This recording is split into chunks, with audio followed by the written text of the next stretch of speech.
Chair Stoll, are you on here?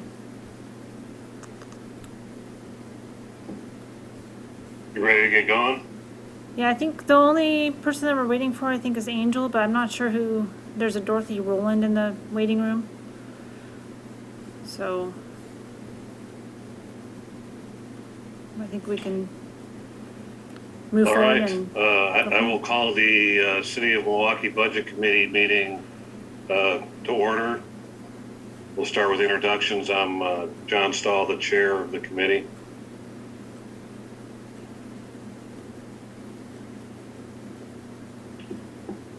Any other citizen members out there? I'm Mark Gamba, the mayor. Somebody? I'm Mary Rose, citizen member. I'm Michael Osborne. Leslie Schockner, citizen member. Kaylee Nance, citizen member. Lisa Beatty, council member. Keith Long, assistant finance director. We got everybody? Nope.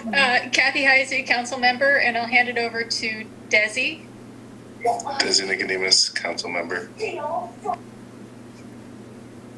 right. And our first order of business is approval of the November 16th, 2020 committee meeting minutes. actually, Chair Stoll, if you don't mind, Bonnie Dennis, finance director, and I'll hand it over to Ann. Hanover city manager, off to Judy. Judy Serio, accountant. Are we all covered now? Luke Strait, chief of police. There we go.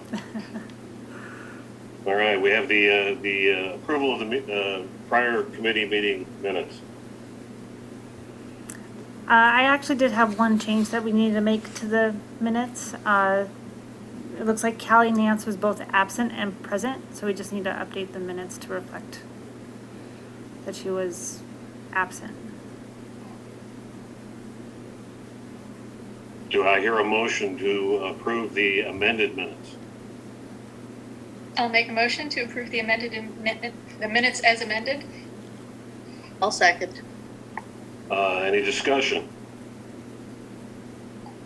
It's been moved and seconded to approve the minutes. All in favor? Aye. Aye. Opposed? Motion carries. All right, we've got anyone for public comments? Well, we do have a Dorothy Rowland in the waiting room, so I'm going to go ahead and admit her and see if she's got any comments. Okay. Him or her.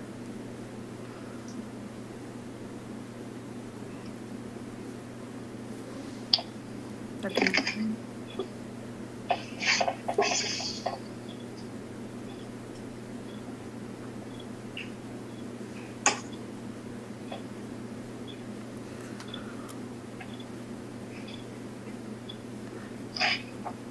Looks like she's connected, or Dorothy's connected. Dorothy, do you have any questions or comments, or are you just here to observe tonight? Feel free to type into the chat box if not. I think at this point, she's probably here to listen. Just observing. Okay, let's move on to the city manager update. Ann? So I don't know. I feel like every time I come on, we've had a different emergency. So today's emergency is that we had an ice storm this last weekend. It caused us to lose power throughout the city, including at all of our facilities. We were on backup generators for the police department. For City Hall doesn't actually have a backup generator, so we were closed there, and at the library, and then Public Works was on generators. Some of our pump houses were on generators as well for water. We did not have any major fallout from the event. From the city operational side, we are currently have been collecting debris, and at the end of the meeting I'll update everyone if we're still collecting debris this week from residential community members. We'll know more by then. So that's where we are in the storm. Looking at PGE's map, 97222 does not list any more outages in 97222. So I do believe that most of the PGE side of the customers are now back up. I do know that some community members are still without power. We expect that some of that is due to breaks between the meter and the lines. And so please contact our building department if you are having issues and bringing someone in to make repairs to those lines. We do need to inspect them. Those are the main pieces when it comes to the storm. I know that there are a number of questions about where we are due to some COVID-related expenses this year. We're going to be talking about those later in the night, and some of those questions came from Leslie. Thank you for those questions. We are prepared to respond on those fronts. In terms of construction and major projects right now, we are on track. River is continuing to go exceptionally well. We're on track for that project.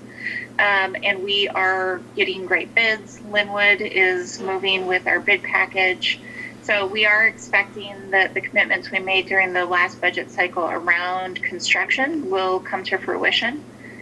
Some of the costs have come in higher this year, but so far I believe we've been able to sort of balance the budgets within the CIP. If there are issues, we'll be coming back to you at the next budget hearing in order to talk about those. Are there any questions that people have specifically to me? Okay. I also invited the chief here tonight because of some of the questions we have around fees and fines, so he can answer those later in the evening. Okay, thanks everyone.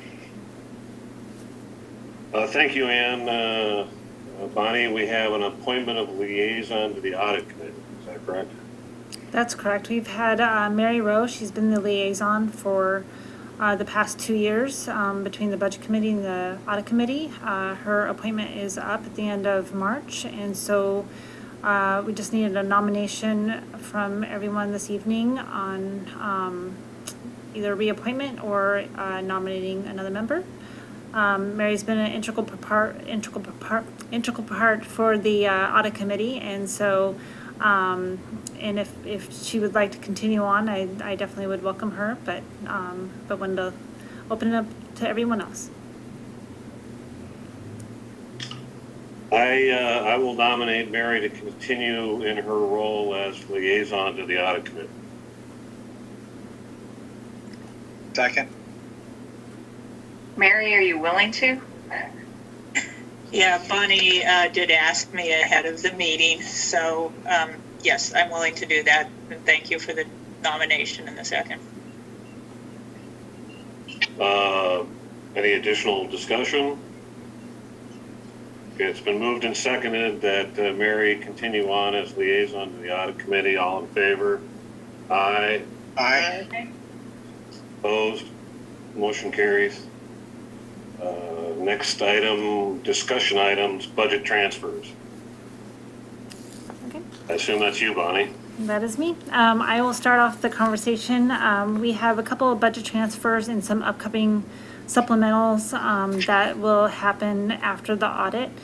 The first budget transfer is just a $2,000 transfer in the library fund, taking it from revenue and putting it into their materials and services. This was related to a donation from Celebrate Milwaukee that came in, and it was actually in the last budget cycle. Due to the pandemic, we didn't move forward with the purchases, but now the library fund is planning on making the purchase, so we just need to make sure that the funds are accounted for in the material services budget line item. As you know, it's a pretty tight budget, so it's important that we go ahead and make that transfer. The second one is related to diversity, equity, and inclusion work. We hired John Hennington as the equity program manager. We are going to move $13,000 from the community development fund into the city manager fund to help with programs. I'm not sure if Ann wanted to speak a little bit more to that. Sure. So during, back in August, when we were just coming out of the budget cycle, we said that we would bring you back a budget adjustment to assist with funding for the equity program. We weren't quite sure where the expenses were going to be at the time, and so we weren't sure how much we were going to need. one of the benefits that John has brought to this team is working a lot on our comprehensive plan work and also working a lot with our planning and community development department. And so Layla was kind enough to say that she would do the first move of cash to assist him with being able to support various endeavors around our equity work. So this is that first move. As we learn more and as we talk to council more about the priorities coming out of John's work, then we will be able to further right-size the scope. But as it's also a really tight year, we didn't want to be overly excited about how much we were taking because everybody is going to be expending most of their money. We're doing a lot of stuff with not a whole lot of cash. But thank you to Layla for her willingness to make this first move.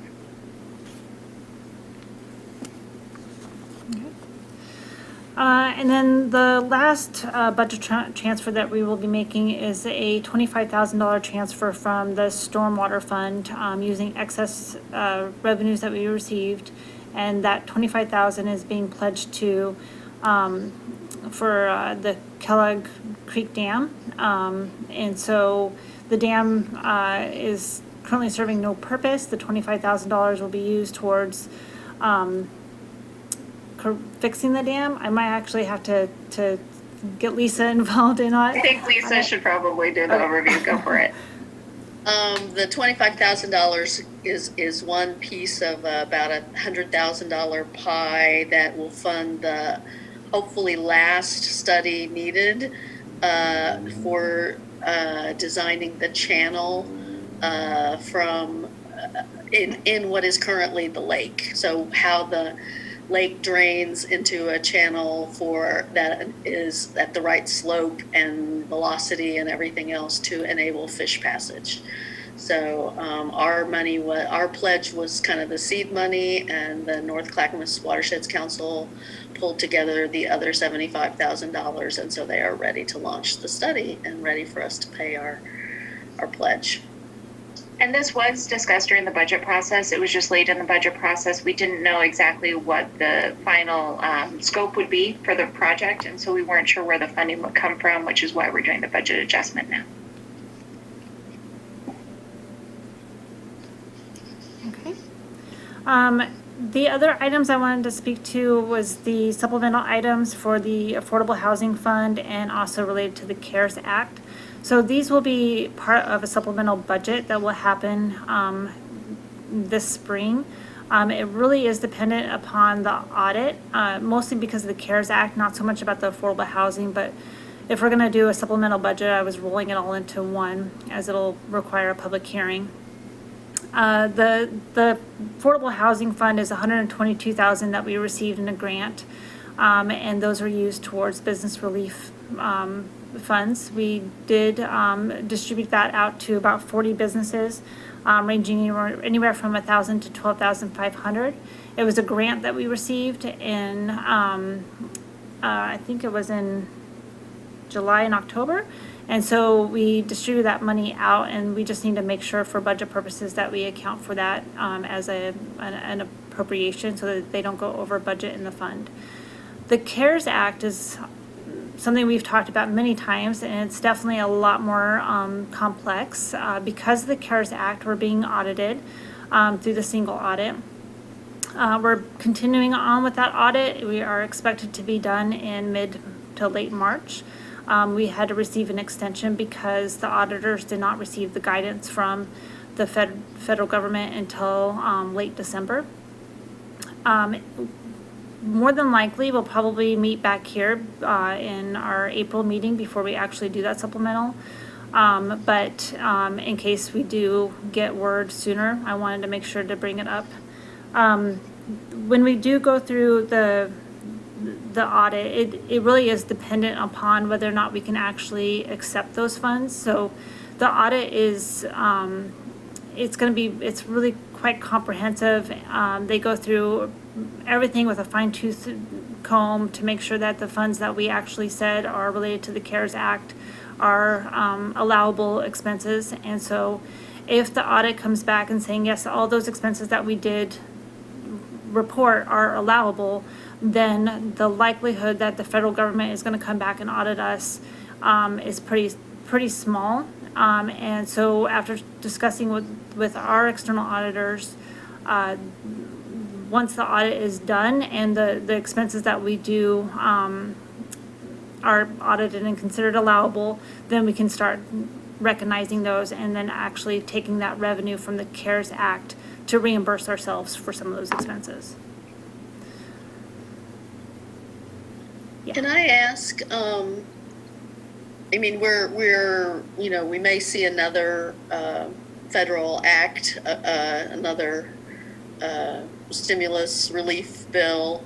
Will we have to jump through these hoops every time? I mean, is there, if we get audited and we're okay, do we somehow get a pass in the future, or does it always come with this much red tape? It usually always does come with this much red tape, especially when you're talking a lot of money. The audit actually is only triggered if we expend more than $750,000. We did do that in fiscal year 2020. In fiscal year 2021, we have less. So there is, if there's no other federal grants that are going to set us through that threshold, then we shouldn't be audited for this next fiscal year. So there is a threshold where you're required to get audited, and we met that threshold in fiscal year 2020. But that audit is by our auditors. It's not Yes. like the state or anybody. Right, we got audited there was a preliminary audit through the state, and we did get a report, and that actually went to the auditors. And now our auditors are doing their full comprehensive audit.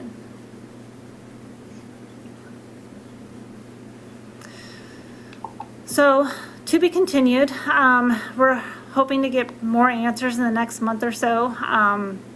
As soon as we know, we'll definitely be passing that along. But in the report, you can see where the allocation would go. There's a lot of the funds that we did require is related to payroll expenses.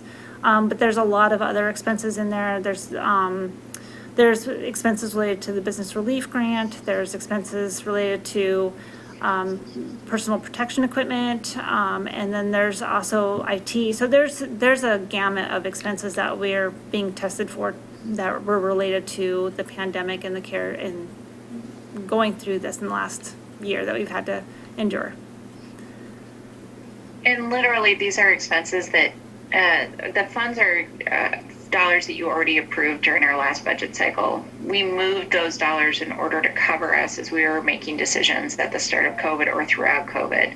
So these will be returned to the fund balances. We probably won't be coming back to you all to talk about it further if it occurs between this meeting and our next quarterly meeting. So if you do have questions, this is a great time to talk about it. Otherwise, it'll go straight to council, and it'll just be an acceptance of those funds and a redistribution to the appropriate line items. But as an example, we had to buy a lot of laptops in order to get through COVID. We had to buy a lot of cameras. We had to buy a lot of new mouses and new computer monitors and all sorts of stuff that was never budgeted. So we've eaten into our IT budget to cover those expenses. This would allow us to reimburse back to those funds.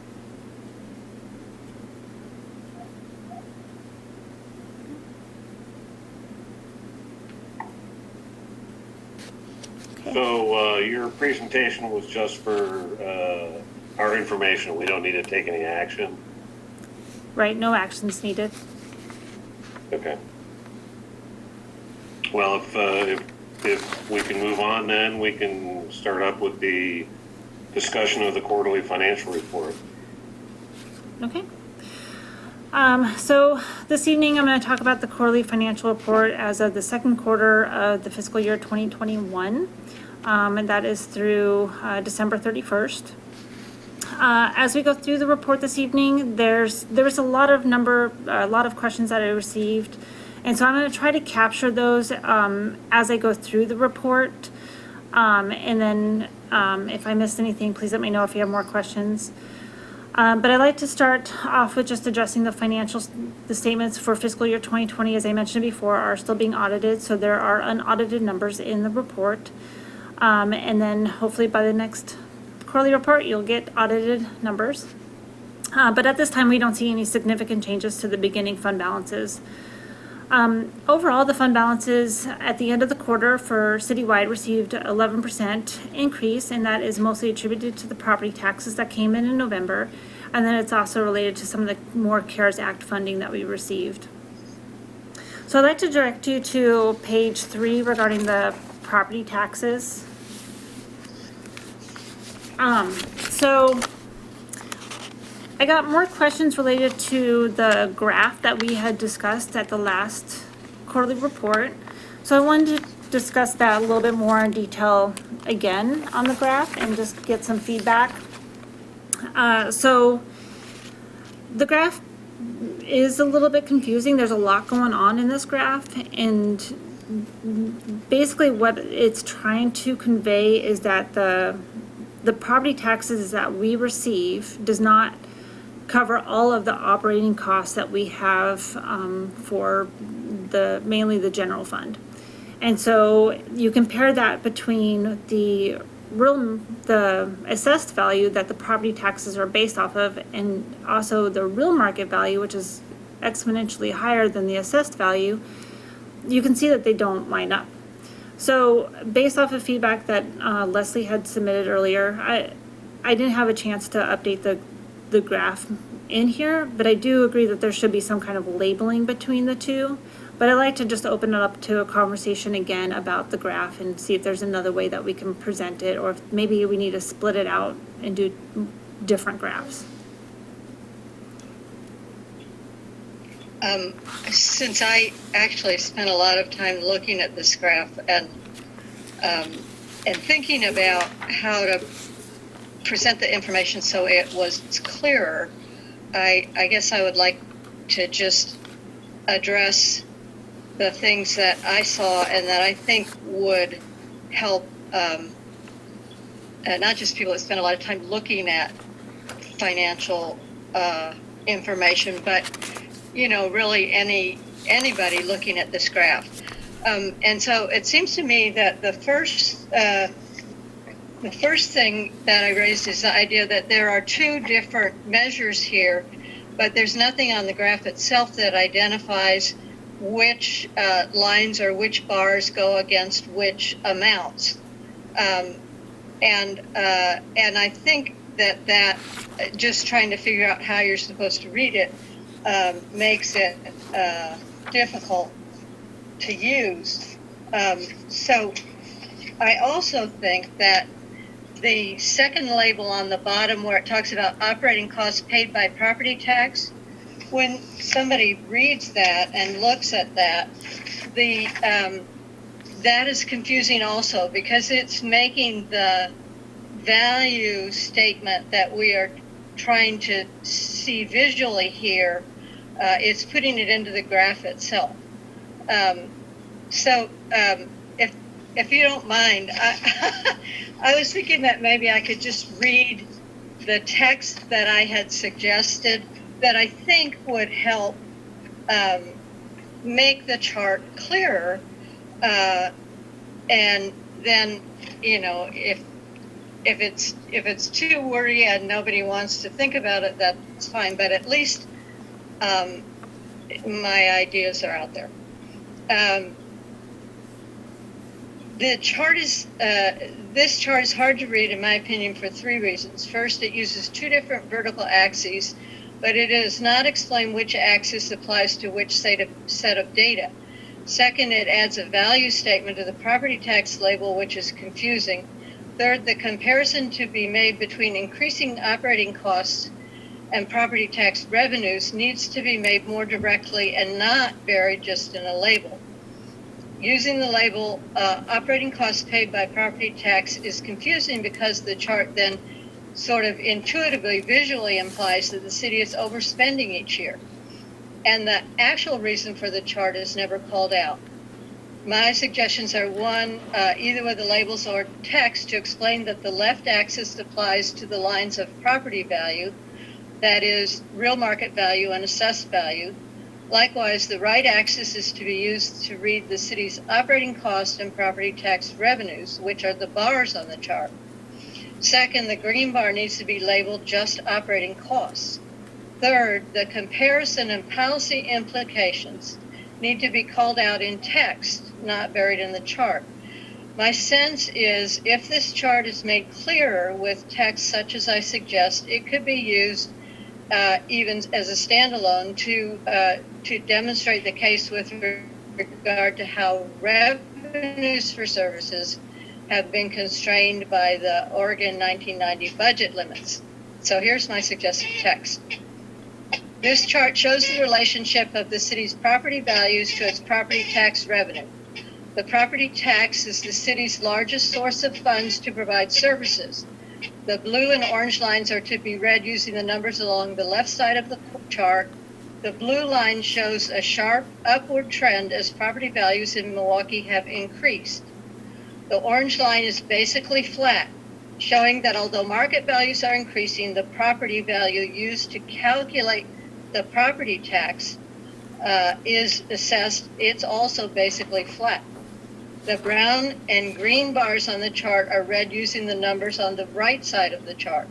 The green bar shows that the city's operating costs are increasing, while the brown bars for property tax revenue are flat because they are based on the orange line of assessed value.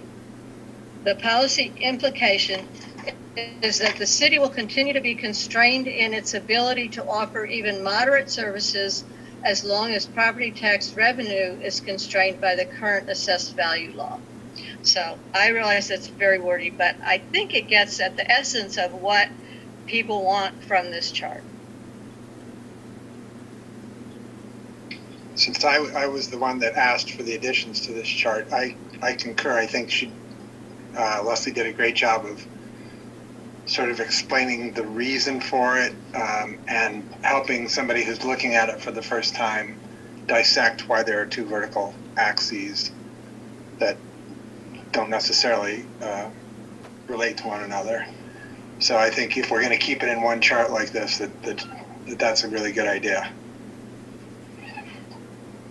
You might even, just throwing it out there, shift the color coding scheme so that the color codes coincide with the numerals that they are based on.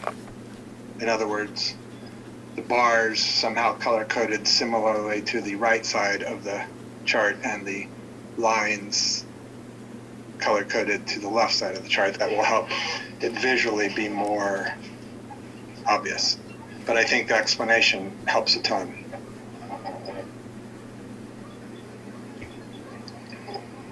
Okay.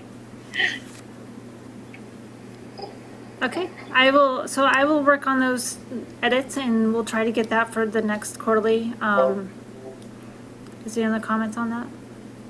Well, I had a question. I guess I still don't really understand. I mean, I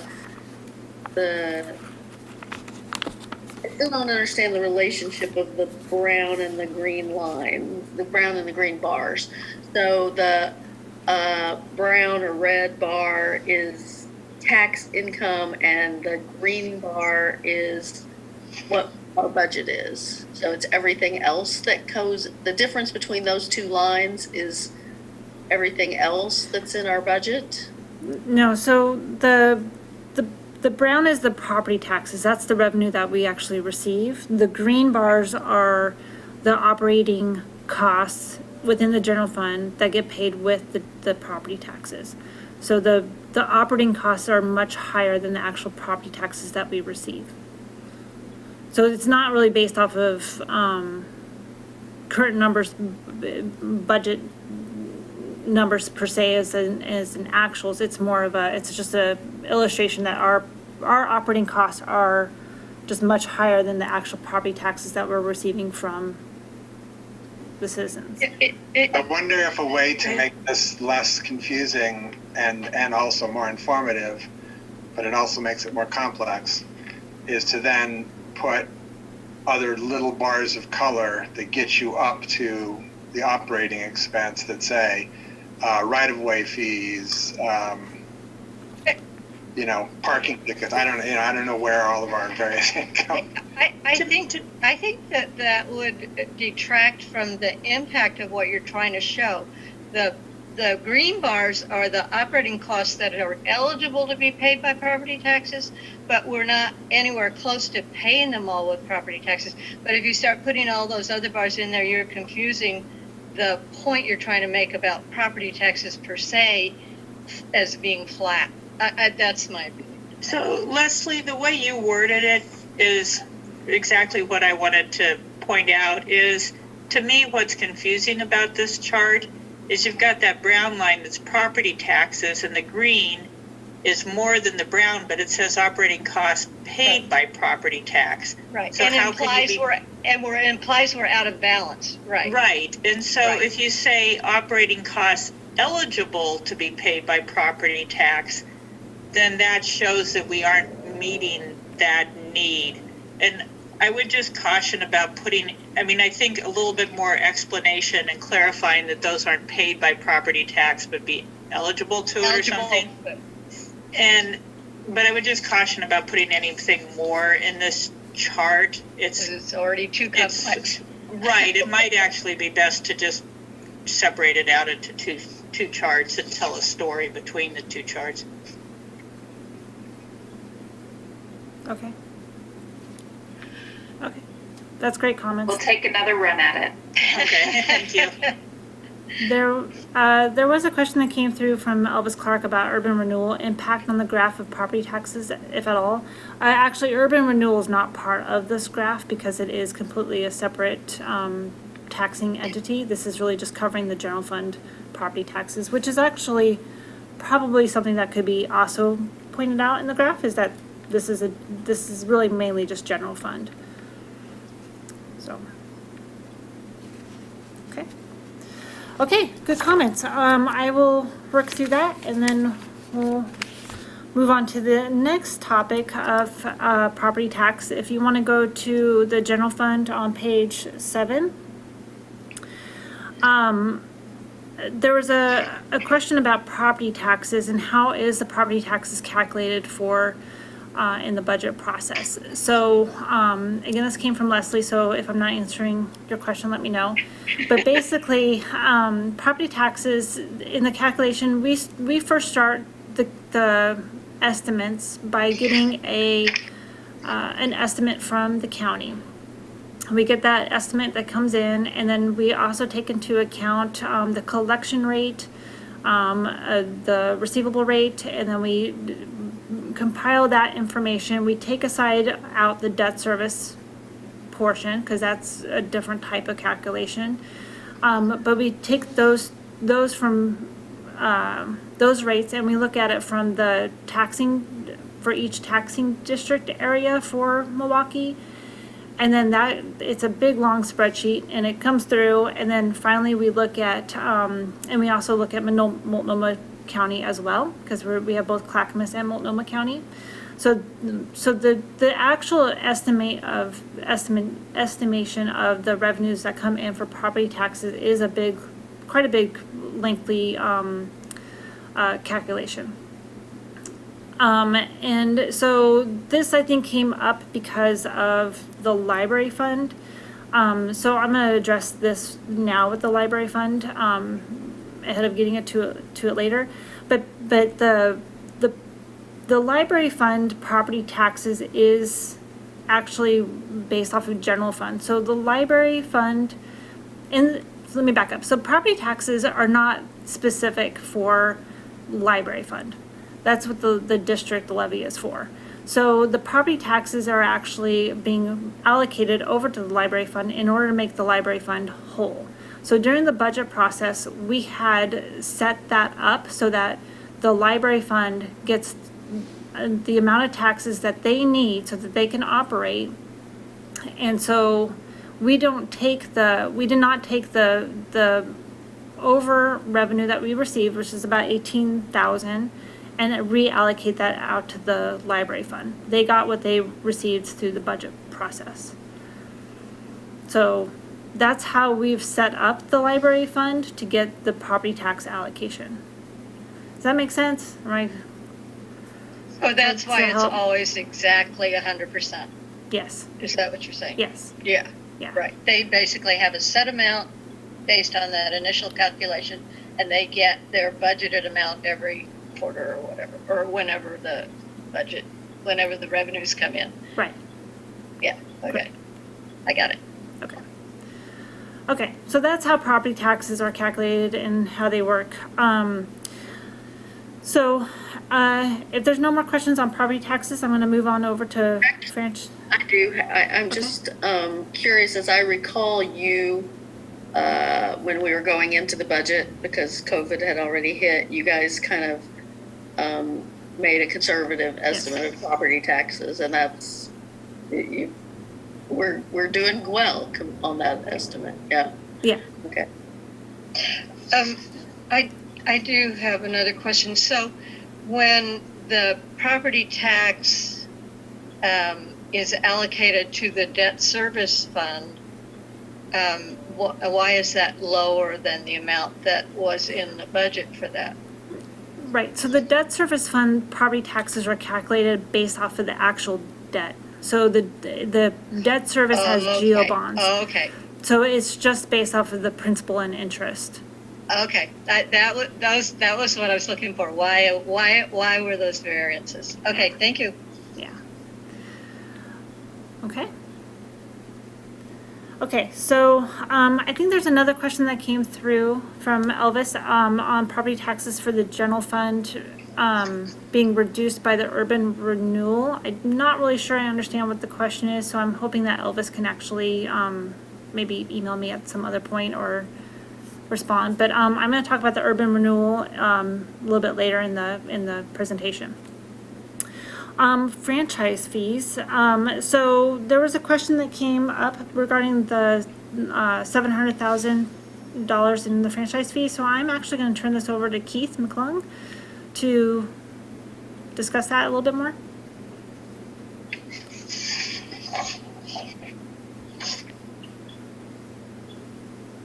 Good evening, everybody. Can you hear me? I'm trying the space bar thing, so great. As far as the franchise fees, collecting the prior amount, we are kind of in limbo and waiting for the city of Beaverton's lawsuit to come to finality. They are in basically a contentious lawsuit where each of them have filed counterclaims, and it has to do with the non-cable services, specifically the internet. So there is a period of time that they have not paid those fees for. So rather than engage a big legal dispute, the current kind of strategy is to wait and see if there's some precedent set to make those fees more real. And the provider you're talking about is Comcast. Okay, thank Yes. you. It's just Comcast. It's not like a range of providers. No. They're the only ones providing the internet over cable, I believe. So, but yeah, that's the heavy hitter that isn't paying that portion. So Verizon has paid up their back. No, Verizon has not paid anything back, from a back perspective.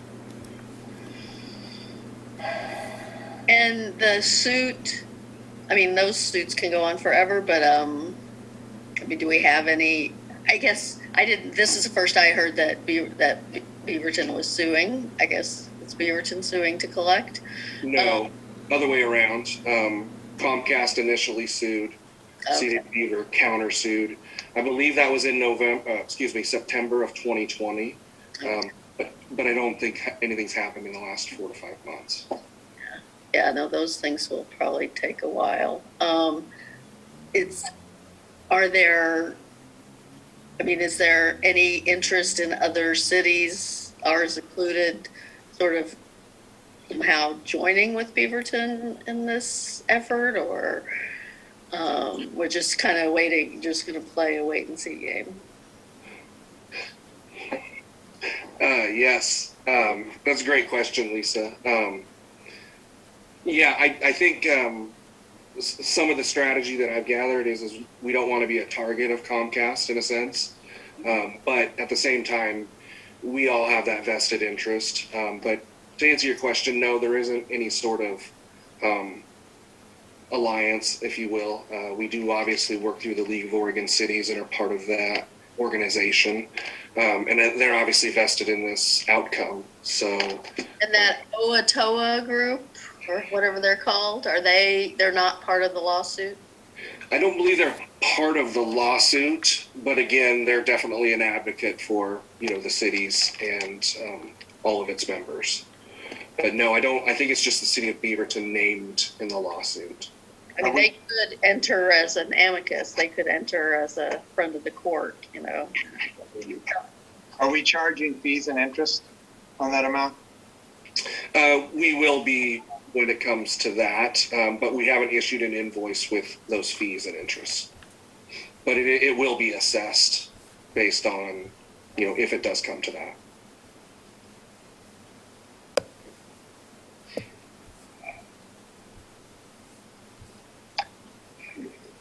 But I guess, go ahead, Mayor Gamma. Well, it would be useful to know what they currently owe, including fees and interest on the back payments, rather than what the budget is shy because they haven't paid the original amount. Those are going to be two very different numbers, I hope. And I think it might lend a little leverage for them to understand that their costs are going up. I agree. I think, too, it's important to note that in our current budget cycle, I don't think there's any hard reliance on those in the numbers. We're not seeing a $700,000 shortfall anywhere. So No, but I agree. We could spend $700,000 and solve some problems. Absolutely. I completely agree. Okay. So can we get some kind of report on what it is they actually currently owe, including fees and interest, maybe at the next meeting, and a list of who they are? Yeah, I would like to see who they are. Yeah, I agree. And we'll add that as a to-do and bring it back to you along with other providers. Cool, thank you. You're welcome. Okay, so moving on to the next section, I wanted to talk about fines and forfeitures a bit here, and actually that is what Chief Straight is joining us about, to talk a little bit more about fines and forfeitures, which majority is basically the revenues from ticket citations. Good evening, everyone. We do know that those numbers are down quite a bit compared to what we expected them to be at this time of the year, or compared to what we have seen in past years.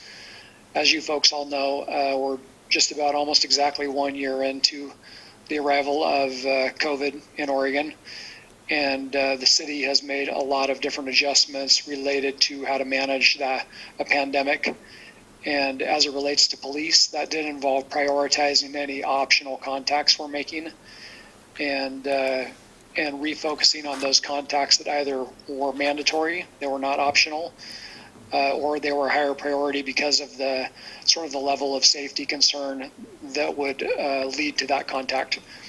So the way that has worked out for traffic stops is we have focused on the more serious violations that relate to safety issues. And there has also been a general moratorium on anything that involved expirations, such as license plates, driver's licenses, due to the fact that some of those services were significantly impacted by COVID as well. The state wasn't able to maintain many of those services, and therefore people would have been unable to renew things, or there would have been a significant delay that they had no control over. So that has also impacted the types of traffic enforcement we would typically have seen. So we do know there's been a financial impact there. We're fortunately now at the point where our staff has all had their second shots for last week, and we're 1 week past that now. And we do expect to continue to see the rate of spread go down in the near future, and the hospitalizations to go down, and the survival rate to go up. And within a week, our folks they'll be 2 weeks past their second shot. So we'll be in a better position to slowly begin what would be considered more sort of standard traffic enforcement. We definitely recognize the need to keep the streets safe, and we've just been trying to balance that issue the best that we can this past year. Luke, you may not be prepared because this is not exactly a budget question, but do you have any sense of whether or not the decrease in ticketing has led to an increase in safety violations in the city? We are at that period in the year when we're doing all of the one-year lookbacks. We don't have all of those done yet. We're trying to do more in-depth data analysis than we've ever done in the past, and also look at it a few different ways. So that involves not just pulling our own reports, but also going through and cross-checking everything that's called into our dispatch center, because you can get different numbers there for a variety of reasons. So it's a little bit more labor intensive than we would like it to be. I expect we may see some increase over the past 12 months, and that would be our incentive and encouragement to our folks that as we've had a little bit more of a hands-off approach, prioritizing the more significant safety issues, that it has led to a little bit more, perhaps some crashes. And that data will give us the encouragement to get back to standard business. Okay, thanks.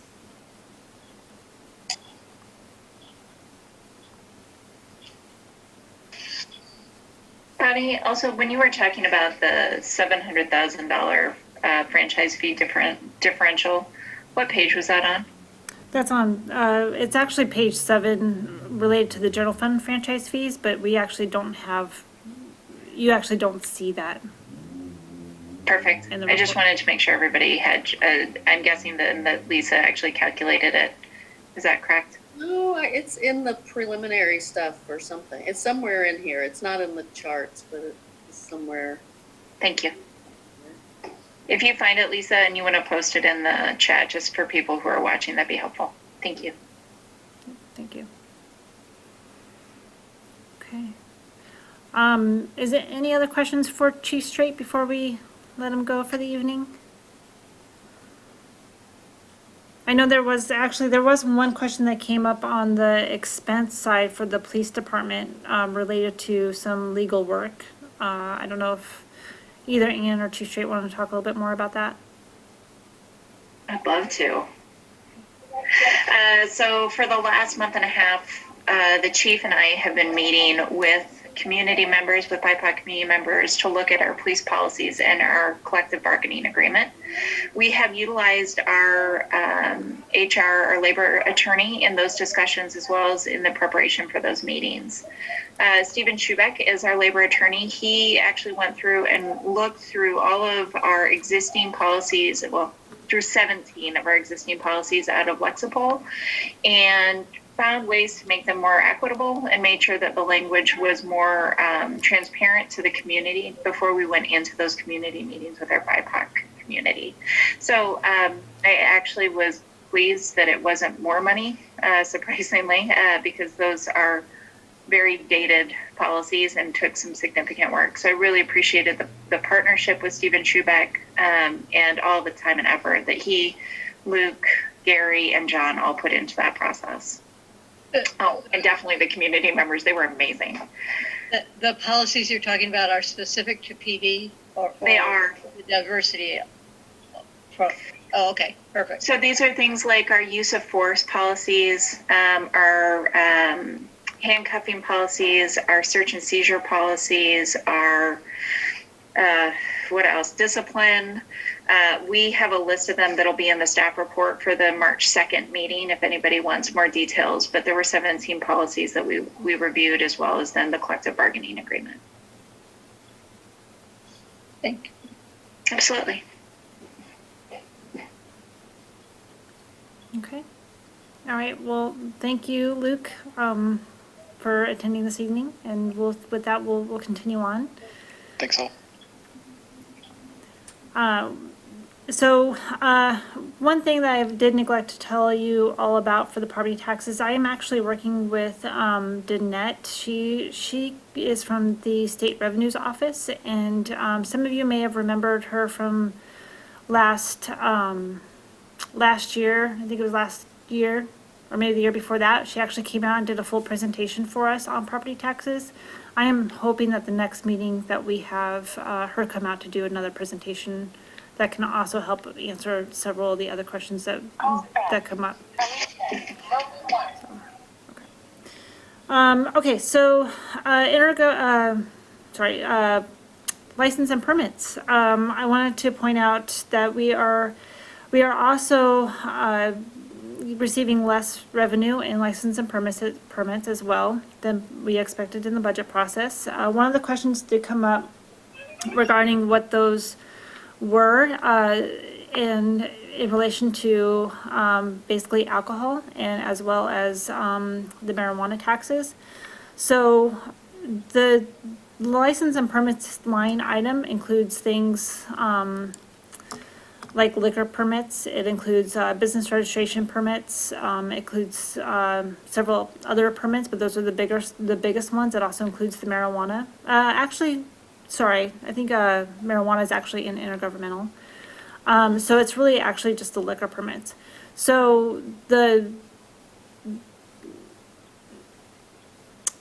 So it's not liquor sales, Yeah. it's permits for people selling the product. yeah, exactly. And that was the confusion in the question, is it's not how much people are ingesting, it's actually where they're getting it from.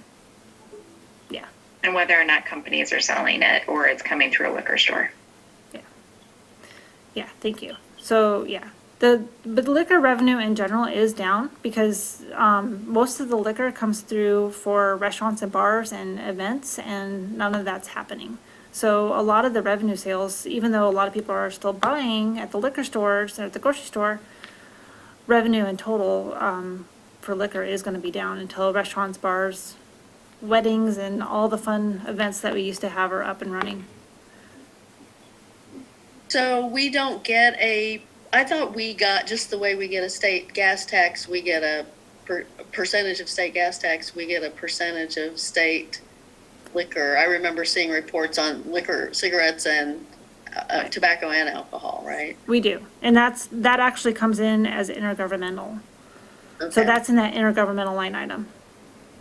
Okay. You're Is that right? specifically talking about city permits to sell alcohol. Right. Right. So Okay. there's two things going on. There's the liquor, statewide liquor sales that we do get a portion of. That goes into intergovernmental. But we also do have liquor permits, business registration permits, parking permits. All of those goes into licenses and permits. So there's a disconnect. There's two different sides to it. So apart from, I mean, when somebody when a new restaurant or whatever applies for a liquor license, we see something come through city council on the consent agenda. But those are, a handful a year over the course of a year, a convenience store or a new restaurant or whatever. You're talking about like event permits? I guess I didn't realize we had liquor licenses for event permits. I think actually, it's not for events like, so for example, if somebody's having a wedding, it's actually the venue that if they don't have a liquor permit already at the venue to serve alcohol, then that's when they come in to do a permit. But the permits for that are separate than the actual revenue that we receive from the state for all the liquor sales. Well, that makes sense to me. I guess I didn't realize we had much revenue from this piece of it. I was unaware of that. Yeah. Yeah, well, liquor permits themselves, actually, it isn't a whole lot of revenue. It's the intergovernmental side is where we see the most revenue for liquor sales. The liquor permits, mostly in license and permits, the number that we're seeing right there is actually mostly business registration fees, because those are actually due and Keith can correct me if I'm wrong, but they're actually due this month, and we do have a little bit of a grace period for that, so there's a little bit of a timing difference in that.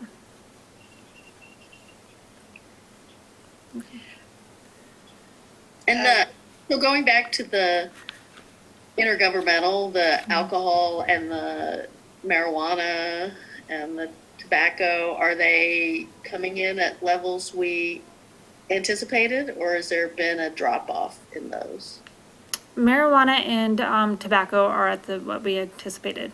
Liquor is definitely the one that's taken a little bit of a hit that we've seen. Well, interesting to me because everything I read is that people are drinking much more. The liquor stores are doing great in the pandemic, so that's a really interesting thing. Okay. I have one minor question. Would somebody please inform me what the acronym LGIP means? Oh, sure. Local government investment pool. Okay. That is the pool where we have our funds sitting, and we actually get an interest for that. So it's 0.75% is our current interest rate. That is coming in a little bit higher than budgeted. During the budget process, we had assumed that the interest rate was going to be dropped to 0.5% by this time. Fortunately, we have not seen that, so we are receiving a little bit more interest than we had anticipated. But it continues to drop, but right now it's at 0.75%. Thank you. Okay. Is there any other questions on the general fund that I didn't cover specifically? I was going to try to move on to the next funds.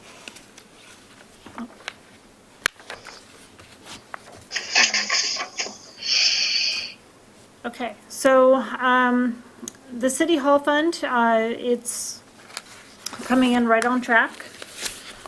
We did receive a reimbursement of $17,000. We did an overpayment at the time that we did the debt issuance, and we actually got that reimbursed. So there's a timing difference between the fiscal years, so that's why there's a little bit more coming in than you had anticipated in the budget process.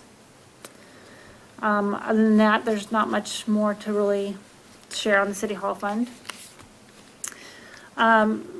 Debt Service Fund remains as is. I think we addressed the questions that came through on the property tax, but Debt Service Fund is in line with what we anticipated. Okay. So, just for my own clarification, when we're looking at the chart at the bottom that says second quarter actuals, that's a cumulative through the second quarter? Yes, it is. Okay. Okay. So next time it'll be cumulative through the third quarter, et cetera, et cetera. Right.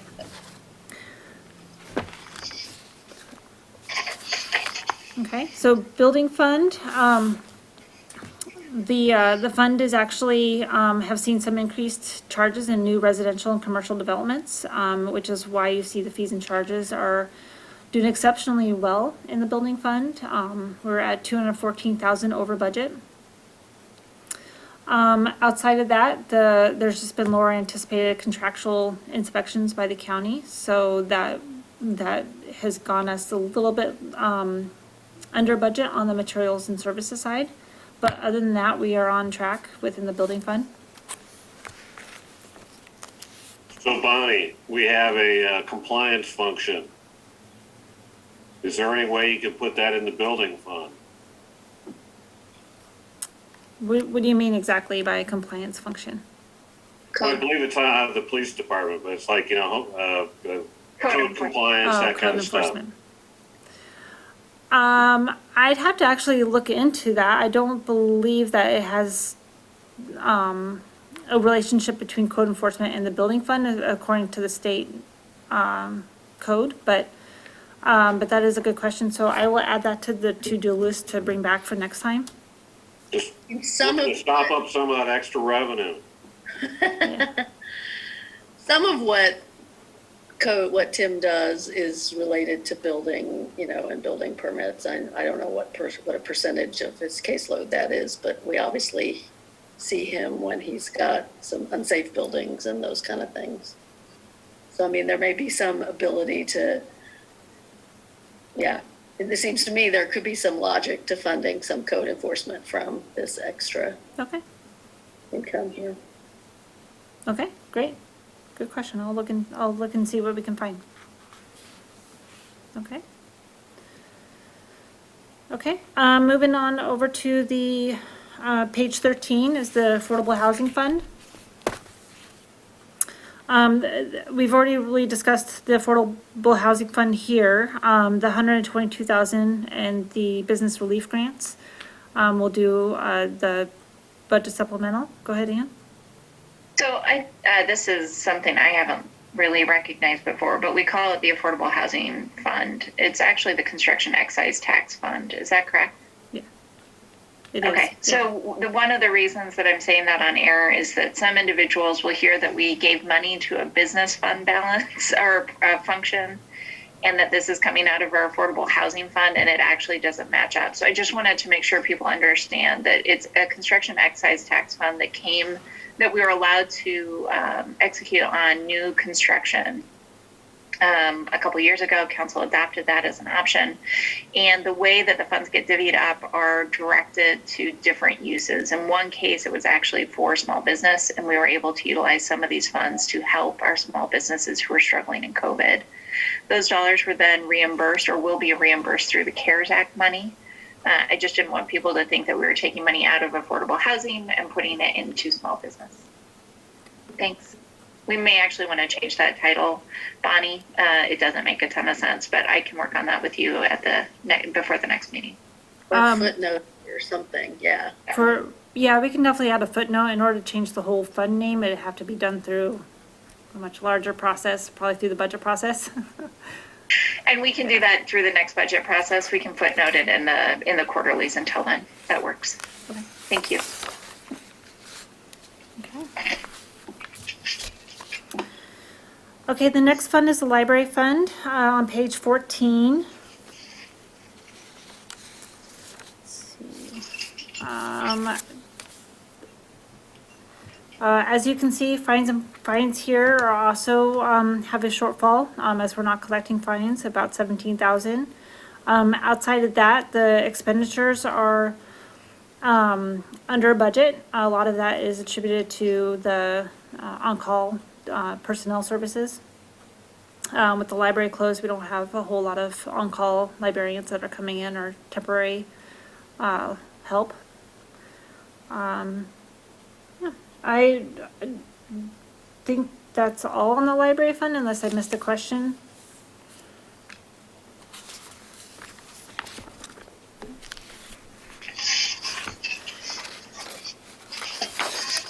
Okay, transportation fund. We did get some questions on the gas tax funding. Quite a few questions that came through on gas tax. So as you can see, the state gas tax and local gas tax are coming in under budget. When we went through the budgeting process, we actually did not anticipate that we would be a year later with the pandemic. I think we were all very positive that we were thinking that we would be back to normal much sooner. So state gas tax is definitely less than we had anticipated. So some of the questions that came through is what are we doing with the state gas tax? One thing that we did do during the budget process though is that we did anticipate that it would be the revenues would come in much lower. So it actually took a little bit longer before we saw that. If you recall in the first quarter, that revenue still was about the same as we would have gotten in the last fiscal year before the pandemic hit. So this is now, we're seeing that lag. We're now seeing that 2-month lag that we anticipated.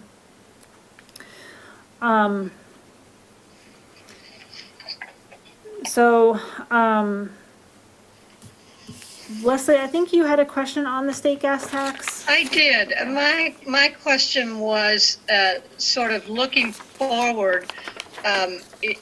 What would be? I guess I was thinking about that kind of ongoing impact on what we pay for in out of state gas, out of any gas tax revenues, if in fact one of the changes that has occurred from the pandemic is that very few people are commuting to work the way they used to, which, would have not just a drop in revenues that's going to pick up, but a drop in revenues that's going to stay down.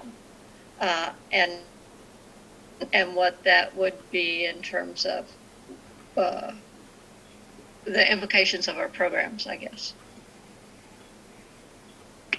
Leslie, have you seen any articles or any discussions about whether or not the numbers are going to say lower than they were pre-COVID on roadways? I have seen, I haven't seen things particular to traffic. I have seen articles about, now that people can work from home, that is probably going to be more of how the general workforce works. And that, I've seen articles about the retail office sector being hit really hard because people are not going to be going back to offices. I think there's just the personal experience of having fewer cars out on the roads. Obviously nobody has the answer to this. I'm just wondering if there's any sort of planning going on about what the city would do. We are watching it. We're also looking at the fact that EVs are coming up in percentages, so the low likelihood that our gas revenue is going to continue at this rate is it's not.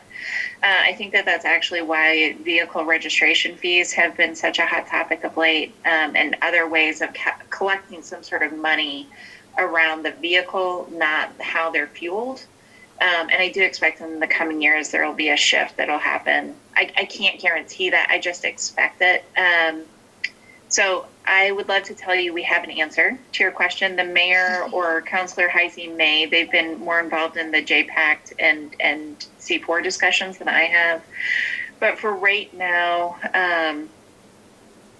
I'm not predicting such a massive impact that we can't do our projects. We've been pretty conservative this year on where we can pull money from and move money from if we have to in order to keep working on our SAFE program. But I do think it's an important question you're asking. I just don't have the response. Thank you. Yeah, I would agree with everything that Leslie said.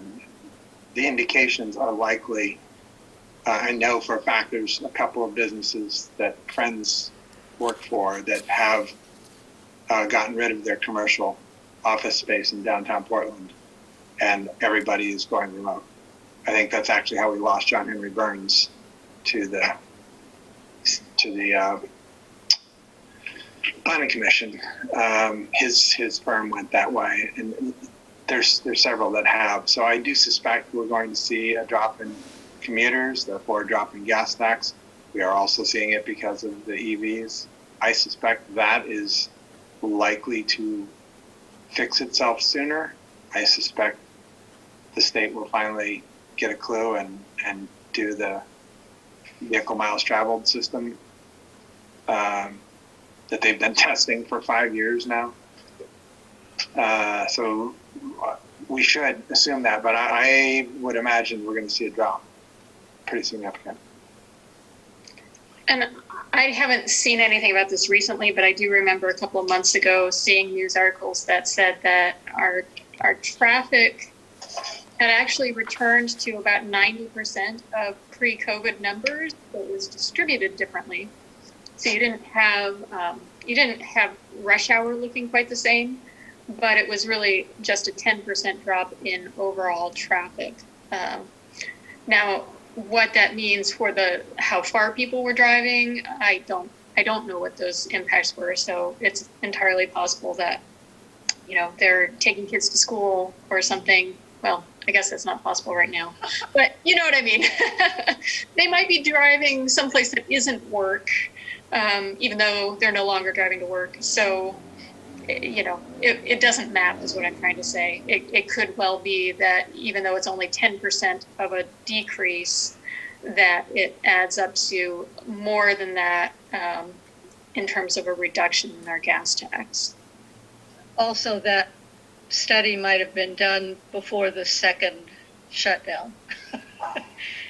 Yeah, well, I think part of it too for me is that our employees, we've only, we're talking about 30% of our employees not being in their typical spaces. 70% of our employees are still daily in their typical spaces for us. We are a unique provider. And I do think that there are, hospitals and other places where the numbers have continued at the rate that they were before. I think we're talking about office spaces largely. And so all of this is going to be fascinating. And I think it's going to be, if we don't go broke in it, it could be a really fun conversation in 6 months, 8 months. So we will keep it on the radar, Leslie. Absolutely. I think it's a good reminder that we have to start watching it. I just don't have answers. Thank you. Mm-hmm. Okay. Any other questions on the transportation fund before we move on to the utilities? Okay. I'm going to direct you to page 20, the start of the water fund. And because this is actually basically the same story for the water, wastewater, stormwater funds. You'll see that actually fees and charges are up about 8%. But what you don't see in here, because this is the income statement, is that there's actually is a pretty large receivable that's on the books. We're talking about 13% of a receivable. So we're hoping to see that catch back up. We are currently not requiring shutoffs, so that's part of the large receivable. Is we're not enforcing the payment at this time, but that is creeping up, that receivable balance. We also have seen less usage out of the utility fund that council put aside. So we sent a letter, or are sending letters literally this month to our customers saying, hey, yes, we are not shutting off your water right now. We are still in the midst of COVID. However, did you know about these programs? Because you are still accruing a bill that will be owed at the end of the pandemic if you are not paying it. So please go speak with St. Vincent's de Paul. Or sign up for our actual internal program that we've always had regarding cost decreases based on need. So that letter, when is that letter going out, Bonnie? It should go out in it's this month. Okay. So we are hoping that some of the accounts receivable will start picking up. We do believe that at least a portion of these are individuals who can pay, who are choosing not to pay right now, just knowing that they don't have to. But I just want everybody to know who may be watching tonight that there is still a collection point. So if you are not paying because of need, please contact St. Vincent's de Paul and sign up through that program in order to get assistance. Mm-hmm. Can I ask a quick question? Is there interest being tacked on for that? There is not at this time. Does anybody know if the CARES Act, as it's been passed through the House, includes funds for repaying those kinds of, because there's some portion of it is going to cities and states, and what I wanted to know is if anybody knows if that's one of the ways we can allocate it, is to pay down people's water bills if they are low income. We will look at it. I haven't seen it in the actual bill yet. The program we set up is reimbursable under CARES. So if we expend those dollars and we decided we wanted to either reimburse ourselves or pay it again by doing it a second time. We could do that. At this point, we haven't seen a significant use of the program though, which is part of the concern, is that we know there's a lot of demand and we shouldn't have this much money left in the program. So you're cutting the middle person out, Mayor, right? You're saying, let's just figure out, is there a way for us to pay into our coffers based on that loss? I think we would still have to be able to show that it was based on need. So that still requires us to have them go through St. Vincent's to determine the need, because we didn't have a program internally to do that. I agree with that anyway. I think that's the way it should work. But we are watching for it. And hopefully this will start sending more people to St. Vincent's. If it doesn't, then we'll send another letter out that just makes it a little clearer that if you don't go through the program to try and get some deferment, then we're going to assume you actually can pay. And we will start doing collections on the accounts where you can actually pay. Okay.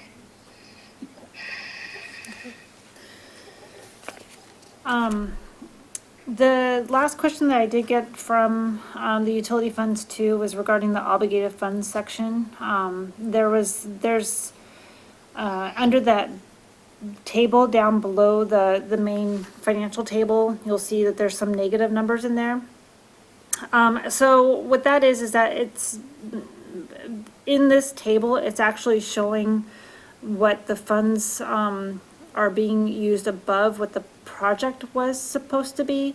So this is actually just it needs to be cleaned up. It needs to be clarified a lot better. And that is our mistake. So I'm working with the team to get these tables to clarify that, to actually match better with not only the project reports, but also what the contract actually is for the obligated amount. So that's a great catch, and I appreciate that. Normally we don't see that, so we'll get that cleaned up for the next time. So one of the ways that when it might be cleaned up would be like a change order to the contract that brings it into balance, or, I mean, what? Well, actually, it's in the real not. world, what happens?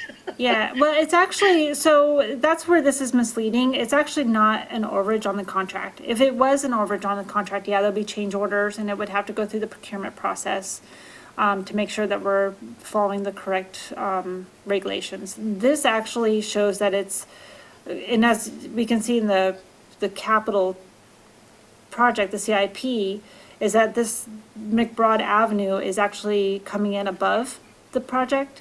And so that's where I'm saying there's a disconnect between the project report and this table, because this table is actually not really reflecting the contract correctly between the expenses and actually what we budgeted for the project. So it's definitely a mistake in the report, is what I'm trying to admit to.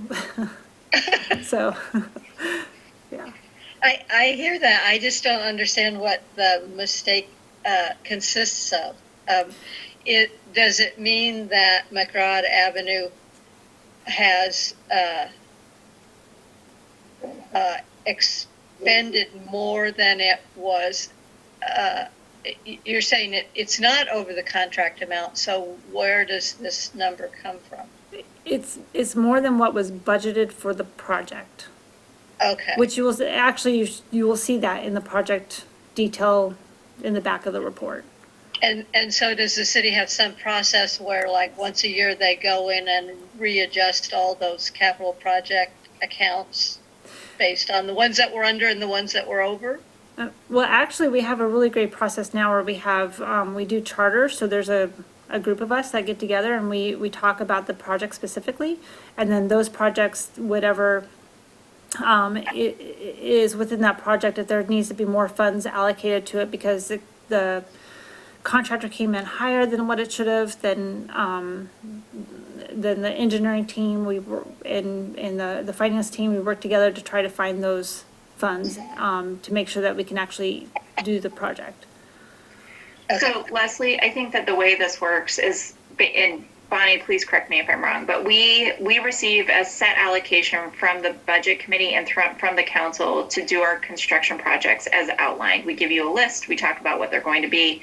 You all give us an approval for the total amount. We then allow staff to move the funding as long as it's not actually changing what the projects are in order to accomplish that or pulling new money. But it's shifting money between the two projects. Yeah, sometimes they come in higher, sometimes they come in lower. Our goal is to be within the budget constraints that the council and the budget committee gave us for the projects and the outlines that you asked us to complete. For the total of the projects. For the total. Yeah. So Okay. that's why it's not coming back to you. I have asked for a little more clarity. Every once in a while, we end up taking money out of a project where something that was at the bottom of the list is now not going to be completed this year because we simply don't have sufficient revenue to do all the things. That is a place where I've asked that Kelly Brooks actually come back to us and have a discussion with all of you of these are projects that actually won't be done during the 5-year CIP because we simply don't have the revenue and it's getting pushed into a future year because there just wasn't enough money in the allocation we had. But generally what we're trying to do is if you have extra money in this project and less money in this project, you shift them in order to get the goals achieved. Okay. Okay. And so what you're saying is this particular chart will be revised so that it doesn't look weird. Yeah, yeah, exactly. So that we're letting you know this was the actuals and this is how it fits inside that larger number. Okay, thank you. Can I go back to the fees and charges line here and the discussion we were having before about collections? And so this line that says we're 481,000 over predictions does not account for the fact that there's 13% in collection. So that would be if we had collected everything, we would be at that number. Right, so this is just showing the revenue that we, are owed, that's what we're due, yeah, we've earned that revenue. And so but the receivable, which is actually on the balance sheet, is what is not represented in this quarterly report. And that's where you see the 13%, that's where you see that number creeping up and up and up. So these, standard utilities were all higher than the projections, but the SSMP and SAFE were just slightly lower than projections. And, I assume nobody's paying, one without the other, so we're not collecting those either. So why, I guess I just don't understand that. That feels like a disconnect to me. We've seen water use go up. Yeah. Yeah. So when water use goes up, what we're owed goes up, even if we haven't received the payments. So when people went home, we had more people hanging out at their houses, doing things at their houses all day long. And that means that they were going to the bathroom more. It means that they were making lunch more. And so that's part of what's going on here, Counselor. Okay, but even stormwater is up significantly too. Well, not as significantly, but yeah. Okay, well. Bonnie, do you want to actually, I think that's a good question, Counselor. I don't know on stormwater. Do you want to talk about that one, Bonnie? Yeah, I mean, part of it, I'd have to clarify this, but I believe there's some rate increases that also do attribute to the increase in the revenues. The years tend to blend a little bit, but I think that stormwater was actually one of those that had rate increases. I think that, I think they all have. So that's gonna also show, whereas S&P and SAFE, I don't believe had such a significant rate increase.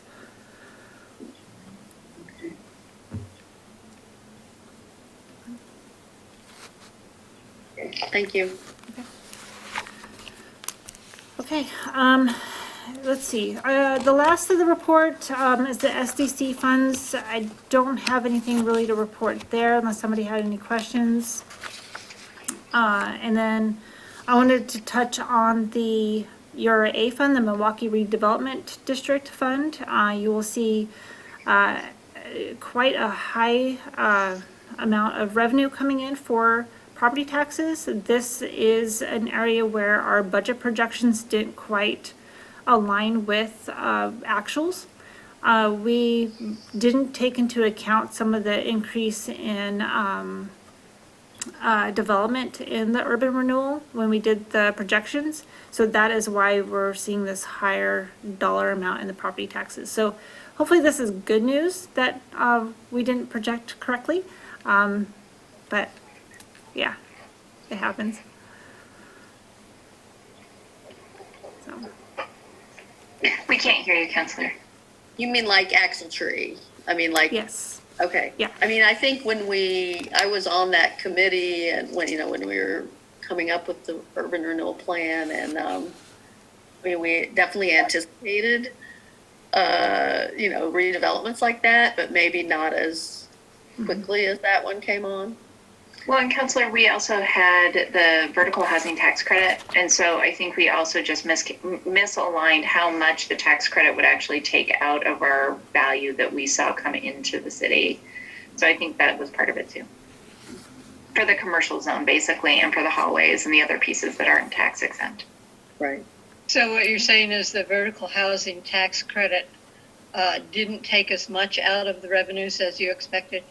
Correct. So there was a significant increase on property tax for that site. We are foregoing a percentage of that as a part of the vertical housing tax credit with the development of the site for, I believe it's 10 years. Is that correct, Bonnie? Yeah. So it's the main floor and the other areas that were exempted from that calculation that brought in that, as well as some other developments, but that was a large piece of it. So just in terms of giving me some context,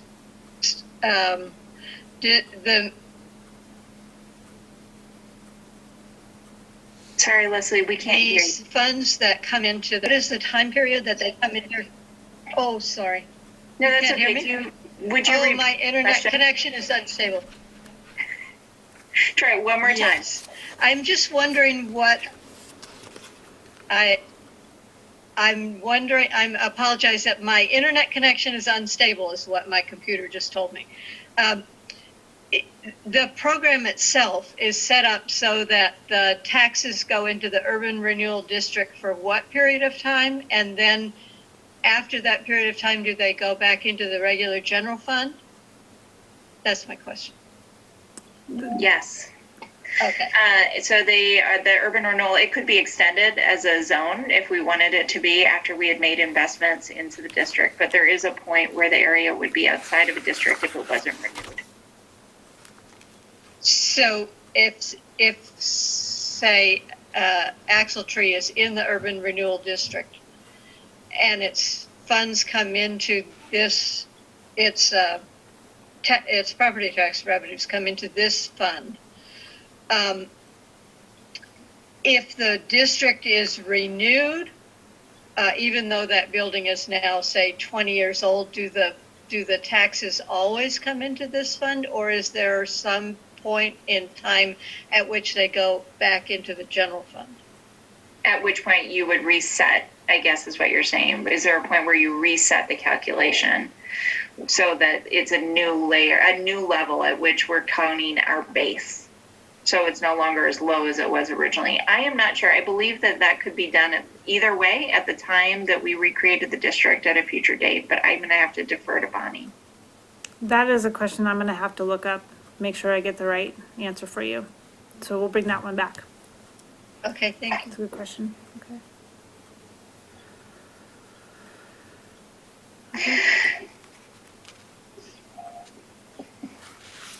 Yeah, I'd be making up a wrong answer if I tried to answer it any further. It was about to. No, not right now. I know that the fire chief has talked about doing a reset after so many years. So I think it's probably a possibility. I mean, there's both the extending the district, but even absent extending it's like a 32-year district, so it's not ending anytime soon. That question of extending it is long off in the future, but I think there is a way to, as my understanding, there probably is a way to reset what your base is. Of course, that undercuts, all the revenue that comes into the district, but I think that's probably something that there's a legal mechanism to do. Well, and Counselor Heisey is going to be our rep on the new board looking at these questions, so she'll also have more information at our next meeting. But the other piece is that we'll be bonding using these funds. That's part of what this new board will be doing. Once we bond for the funds, we have to have the revenues at a rate in order to pay that debt. So it gets a little messy. I know, Counselor, when you and I met with the fire district, what they were talking about was actually receiving a lump sum payment for a portion of their contribution. And I think that was partially what they were also asking for, is whether or not they could get a lump sum payment. So all great discussions for the new board. We will have more in the coming weeks and months.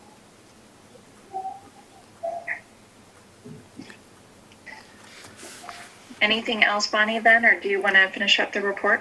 Yeah, I don't have anything else on the urban renewal. I know there was a comment that came up to move the memorandum from engineering before the tables for the project, so that we can do for next time. But with that, I am all done with the presentation on the quarterly, unless there's any other questions. I did have a question, which may be a typo, but on the page 33 chart where it shows all the funds with the 2-year budgets, the water fund has budgets for both those years of 2.4, 2.2, but then there's an updated biennial that's 3.173 with no adjusting in there. And I just wondered what that was. That looks like a formula error, so we'll have to get that corrected. There are some other grammar errors in here too, so we'll get that. Those are things that will get updated before I even publish this on the website. So I guess my add-on question is, have you got your new budget software yet? And if you do, will it take care of these issues for you? Yeah, so we are working through the budget software. It actually, we were going to do a training this last week, but with all the power outages and so forth, it got postponed. But we should have it up and running in the next month or so. I don't think it's going to capture all of these because that report's completely separate than the budget tool itself.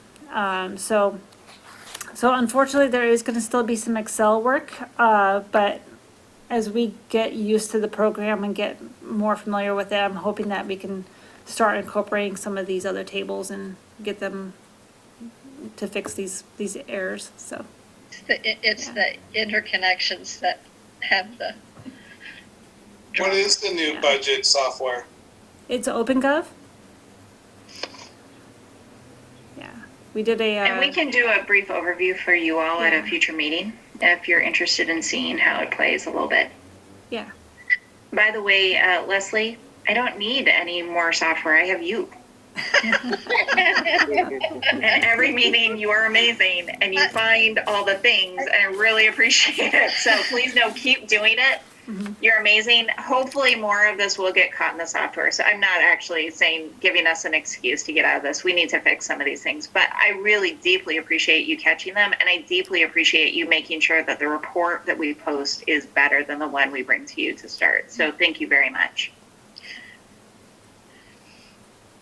She's like, I don't know what to say to that, but I'd like less work. Well, no, what I was thinking was that, people who proofread a lot, that little things jump out at them, and sometimes numbers jump out at me. I mean, I didn't look at this chart very long, but I looked at 2 and 2 and thought that does not make 3. You are amazing. Yeah. Just keep doing it, honestly. So anything you can do at any point, this has been an incredible process, and you are a great gift to us in this committee. So thank you for doing it. And we do really appreciate it. We do look at these numbers and these reports, and we get blinded pretty quickly. So having another eye is really helpful. So keep doing it. It's awesome. Okay, is that it then on the report, Bonnie? Are there any other issues that people want to talk about tonight about this report before we hand it back to Chair Stool? Okay, Chair Stoll, it's all you. Final agenda item is other items. Does anyone have any other items? All right.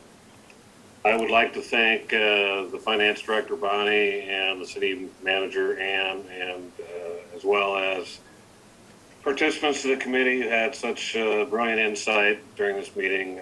I will now entertain a motion to adjourn. I move that we adjourn. Second. Been moved and seconded. All in favor? Aye. Opposed? Thanks a lot for the good meeting.